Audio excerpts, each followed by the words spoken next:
Hello and welcome to Unews. It's Friday, January 10th. I'm Lorraine Caceres. Thank you for joining us.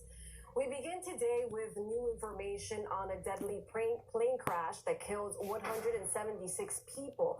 Iran is still denying responsibility after accusations that its forces shot down that aircraft. But new video has surfaced appearing to show the moment a missile hits, bringing the jetliner crashing to the ground. Carolina Sarasa has the latest.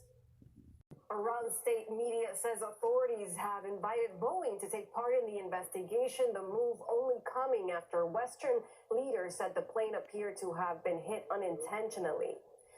And as that investigation continues, the U.S. today announcing new sanctions against Iran, even as the House of Representatives takes a major new step to limit the president's capability to wage war on Iran.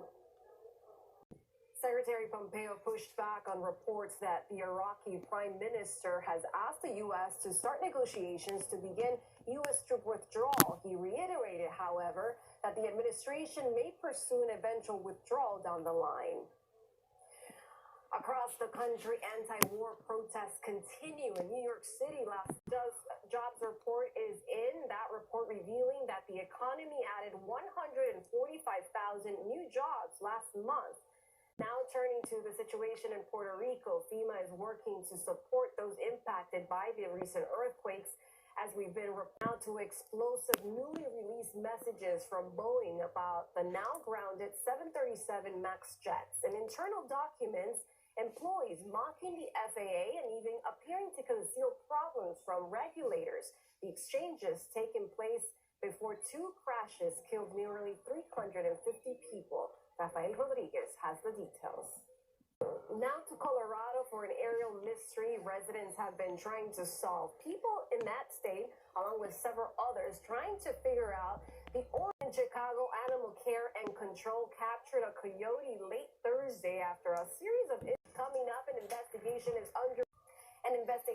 ongoing after a Mexican asylum seeker apparently cut his own throat after being denied entry into the United States. The man was on the international bridge between the Mexican border city of Reynosa and Far, Texas. Pedro Rojas is at that bridge with the latest details. Pedro? Thank you, Pedro, for that report.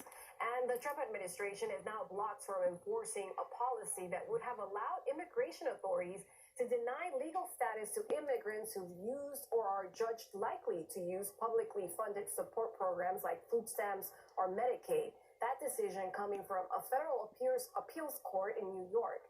Blanca Rosa Vilches has more. California could become the first state to make its own prescription drugs under a proposal announced Thursday by Governor Gavin Newsom, who says if the Virginia state lawmaker wants to help students who may not always have the money to pay for school lunches. She is proposing several bills to make sure that students don't go hungry. Grecia Lastra has more. Coming up, we have video of police are now showing dramatic video footage of a fatal shooting by an officer of a man in Los Angeles. The man was armed with a machete and was allegedly threatening people in Hollywood. Jorge Hernandez has more. An alleged serial killer on the run for 17 years is now back in Dallas, Texas to face the justice system. 42 coming up after the break. To the Dominican Republic, where residents are furious over the alleged rape and murder of a 4-year-old girl who was missing for 4 days. As Yanni Aponte explains, investigators are now focusing on 2 young people who confessed to the crime. In Mexico, the Popocatépetl volcano east of the capital, Mexico City, spewed ash and lava into the sky at daybreak on Thursday morning. And coming up, your health news, including... And now to some good news. Fewer Americans are dying from cancer. A new report from the American Cancer Society says there were nearly 3 million fewer deaths from 2016 to 2017. That's the largest ever drop in a single year. Researchers attribute the decline to a drop in lung cancer, the leading cause of death in cancer patients. I'm joined now by Dr. Jorge Gómez. And now let's go to Carolina Sarasa. She's standing by in our newsroom with stories we are working on for the next hour of Unews. Caro, happy Friday. What do you have for us today? Lorraine, it's finally Friday, and we do have more coming up today on Unews. We have an update on the new royal scandal. The rushing to negotiate a potential family exit for Prince Harry and Meghan Markle after their stunning announcement to the world. We have details. And after rapper T.I. revealed he goes with his daughter to the doctor every year to make sure she's still a virgin, one California lawmaker introducing a bill to ban examinations like these. We have all the details.